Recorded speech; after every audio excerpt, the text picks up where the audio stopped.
Okay, break time. Good morning mga kaibigan. No, tuloy ko lang doon sa reaction ko nga na doon sa balita ngayon na umiikot dito sa social media at ganoon din ang balita na ang mga OFW ay hindi raw magpapadala sa loob ng isang linggo. Okay. At ang tugon ng gobyerno, sabi nila, maghinay at pag-isipan dahil isipin ang kanilang pamilya dito doon sa Pilipinas. Tama po 'yun At sa bagay, hindi naman lahat ng OFW ay gagawin 'yan.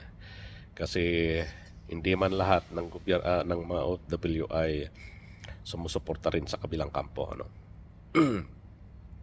Heto lang Bakit isang linggo lang? No, 'yun ang tanong. Bakit isang linggo lang? Yung isang linggo na hindi pagpapadala ay parang baliwala 'yon. Dapat isang buwan para at least maramdaman talaga ang epekto ng OFW. Pero ang tanong dito, paano naman ang pamilya ng mga OFW ang umaasa lang doon sa ipapadala ng kanilang mahal sa buhay sa ibang bansa? Yun ang tanong ang tanong ko lang din dito, yung bang namuno dyan sa kaisipang yan o gagawin na ganyan. Ang tanong dito, siya ba ay nagpapadala regularly doon sa Pilipinas? Okay, kasi alam naman natin mga ibang Pilipino ay sila ay citizen na o sila ay resident na sa kanilang bansang pinagtatrabahuan. So, ang residente, yung iba, nasa kanila na lang, kasama na nila ang kanilang buong pamilya doon sa lugar kung saan sila nakatira. So, hindi na sila magpapadala.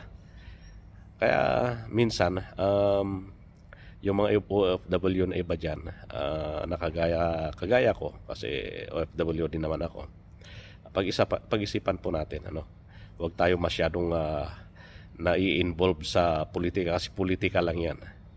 Okay?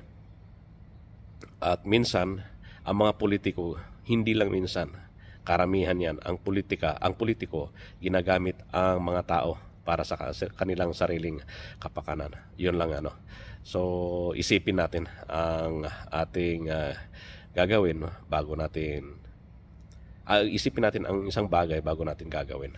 So, advice lang, pag-isipan natin. At mas maganda kung isang buwan para at least malaman ng iyong pamilya sa Pilipinas kung gaano kahirap nang mawalan ng pera.